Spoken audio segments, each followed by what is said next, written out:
He knows that without Kasim on side, his plan for better wages for the diggers will never work. I can't cut out any stakeholders. I'm trying to build a house of very, very difficult people. He's here. John, how are you? Great to see you. Great to see you. Welcome. How are you? All right, Martin needs to convince him that fair trade diamonds will sell at a premium and everyone will make a little more. Well, first of all, it's great. It won't be easy. Martin is asking Kasim to give up the security of a market he controls and gamble on making bigger profits from the premium fair trade brand. Now, if you structure the deal so the benefit of the higher price isn't just kept by one guy, the supporter benefits, the landowner benefits, and the digger benefits. If they all benefit, they can make more money. But I need your help. I need your help to help explain this to the ministers, that it's not a threat to them. Because, you know, the first thing they're concerned about, it's going to be no good, it's going to make me a problem, you know? It's a different way of thinking. Yeah. You see, the idea, let's go right to the point. Yeah. I don't think people will accept it. Because the supporter always looking for more margin of profits. Right. But if it does work, people will say, aha, I can make more money. That's all I'm about. Yeah. It's very simple. Yeah. If you can make more money, do it. If you can't make more money, don't do it. Business, not humanitarianism.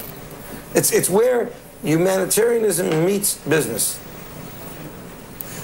Actually, I know a lot of diggers. They don't think about the future. They think only for today, not for tomorrow. Yeah. This is the problem. So you cannot stress in this issue. You know something? All we have to do is try. And also, if you think it's not good, you need to tell me. I'll change it. We have to make the suit so it fits everybody.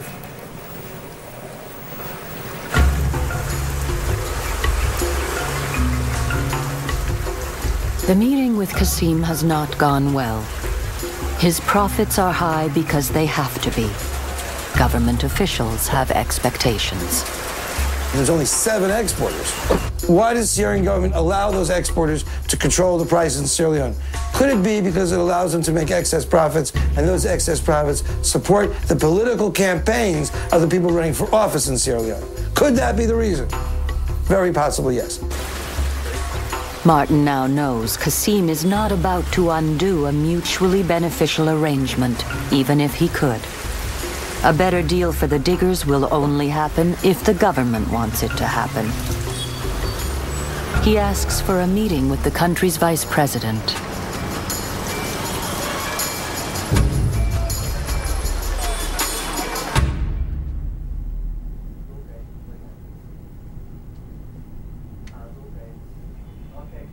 The makeover on Andy's diamond is finished.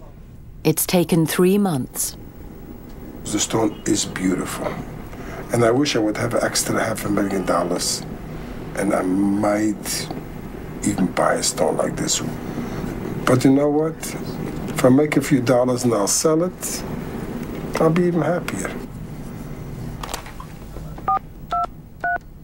So, Andy, it's a gorgeous stone, don't get me wrong. You want to give me $500,000, that's what he's standing up, and that's about it. And I was going back and forth. I told him it wouldn't even break the ice. It's a lot of money. 500 is a lot of money, but please tell your guy, I'm sorry, I'm not going to sell it for that. Sometimes the first offer is the best offer. It's true, you paid a lot of money for it. You need your guy up a little bit. I'll come down a little bit. I'll tell you, I'll come down right now. I'll come down to 25. Everybody's asking 35, 40 for these stones. Not on Fs. You know, Andy, let's put it that way. It's a special stone, Jacob. You're right, but it's a F. $500,000 for an F flawless, I mean. Look, get him up a little bit. You know what, let me see. Do you thinking I am not... I'll do my thinking, you do your thinking. Exactly. Yeah, hi, Jacob. Hi, Danny. Listen, simple. I got him down to 25 for him. You have to try to talk to your customer and tell him that a stone like this is a beauty, and which is the truth. And you have seen quite a lot of emerald cuts, so do what you're supposed to do, all right? I will do it on my end, what I have Praise to do. the Lord. I will make it happen, all I'm right. sure. Be right, bye. So he's going to go back to his customer. He's going to try to convince his customer to buy it. Now, I hope that he's going to convince him. And if he doesn't convince him, I'm out of it. And I work the day for nothing and no commission. Hopefully it's going to happen. So I just leave it up to God's hands. You know, people on the street think, you're a diamond dealer. Gee, he owns everything. He must be a multimillionaire and a billionaire. Believe me. I struggle and I work very hard. I take losses. Like zo van Bas, right? I was 19 years old. I got married. By the time I turned around, I had 7 kids in the house. I had to feed them and I had to work. At the end of the day, if you make a comfortable living, I'm happy.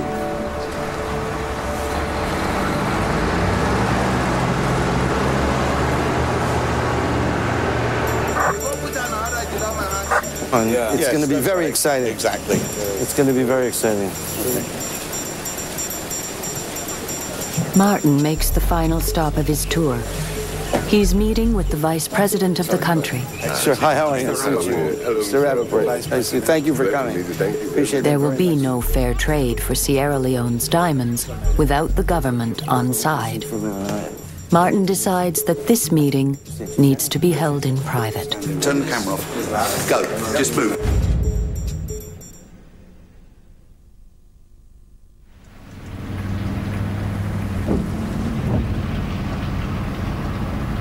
I'm telling you that I am uncovering a sea of bullshit right here. Okay? And the bullshit goes right to the president's house. It doesn't go anywhere else. And I just want an answer. And I want to know how to deal with it. Even the irrepressible Martin Rappaport can't change reality in one meeting. The pyramid of 150,000 diggers at the bottom and a few exporters and government ministers at the top won't collapse in a week. Now we have a problem. I mean, I'm talking to the vice president, I'm talking to the minister, I'm trying to convince them this is a good idea. I'm using every bit of energy I have to talk to them and to get them to understand that this is really good for their people. And not only is it good for their people, you know, it won't affect their bribery level, but I gotta say that in a way that doesn't threaten them or make me appear to be not using my interpersonal skills enough. But the bottom line is, are government officials receiving monetary benefit due to the fact that diggers are being exploited?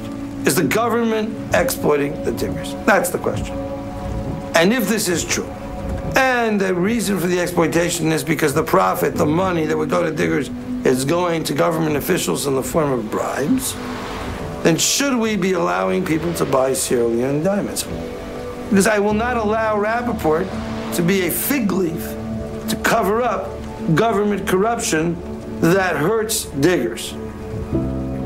Some NGOs are taking a position that the exploitative conditions are so strong, are so horrifying, that people around the world should simply stop buying Sierra Leonean diamonds. This would then force a crisis in which perhaps the government would fall. If the government fell, it's possible that you would have a power vacuum and Sierra Leone would return into revolution. It's a serious problem. And I think people need to realize the war is over, but the fundamental underlying conditions that caused the war are not over.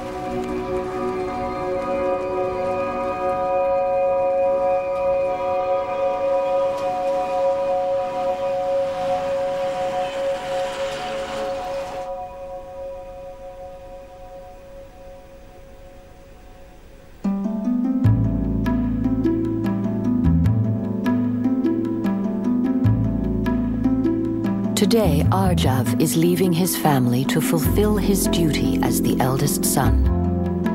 He will begin his new life a world away in Antwerp, Belgium.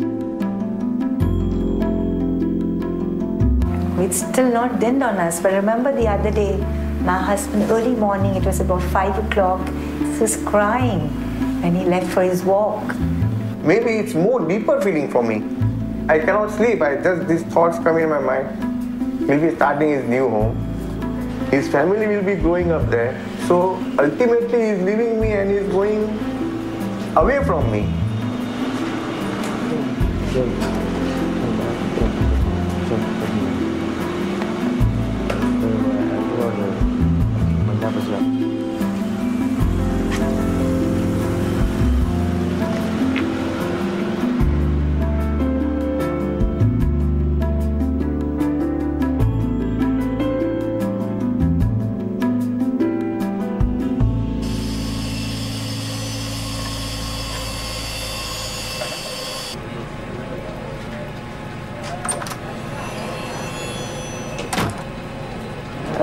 After 3 months of unpaid apprenticeship, Manoj gets his first salary. He's going home to share his success with his family. How long, sir?